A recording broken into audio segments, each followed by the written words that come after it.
Have you ever worried about what could happen if a hurricane hit your house? Or how to make sure you and your loved ones are safe? Hi, my name is Jake, and this is how to properly prepare for a hurricane. Hurricanes have been a part of my life from the time that I can remember. I grew up watching different news stations and predictions about the directions of which the storms were coming in. Today, I wanted to show you the process of how to prepare for a hurricane by going through the 3 major steps. These steps include getting proper food and water, boarding up your windows, and finding the safest spot in your house. One of the most important parts about preparing for a hurricane is making sure you have proper food and water. You may be wondering, what's the difference between everyday food you eat and the type you will need for a hurricane?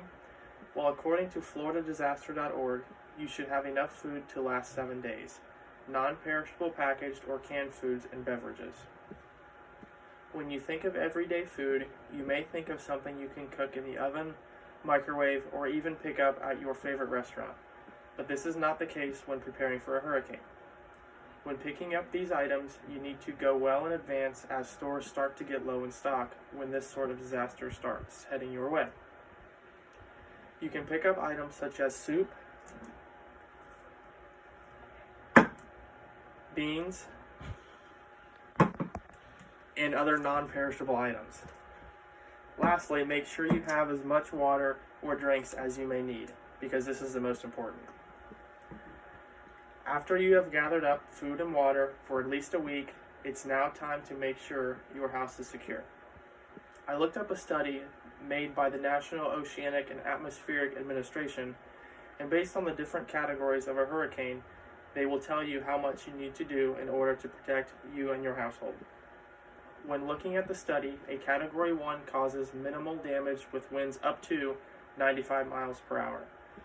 This hurricane, especially in Florida, should not require you to board up your house. In more recent times, we have experienced more damaging hurricanes that are Categories 3, between 3 and 5. This calls for action immediately. In another article, made by Funk and Wagnall's New World Encyclopedia, this states that hurricanes consist of high wind speeds blowing circular around a low-pressure center known as the eye of the storm.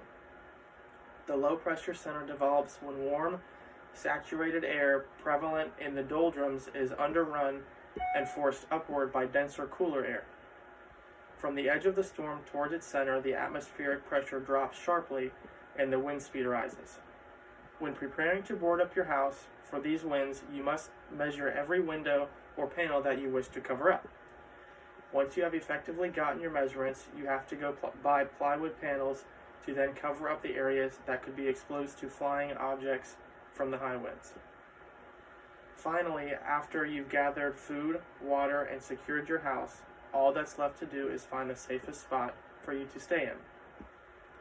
Depending on the size of your house or how many people live in it, there is always a recommended safe spot to stay in when the storm is approaching.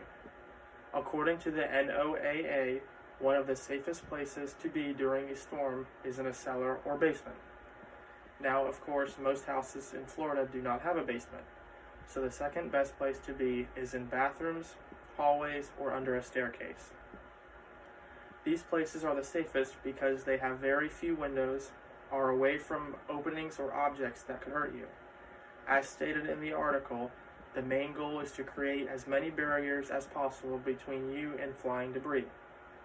To be effective shelter, it also has to be far inside the building as possible and should not have any openings to the outside, such as windows or doors. If none of these options seem safe to you, many people choose to evacuate to other locations, driving or flying with family to somewhat distance themselves from the hurricane. In conclusion, I have spoken to you about the different foods you need, the best ways to secure your house, and the safest spot in the room to let you know that no matter what season it is, you will always be prepared for a hurricane.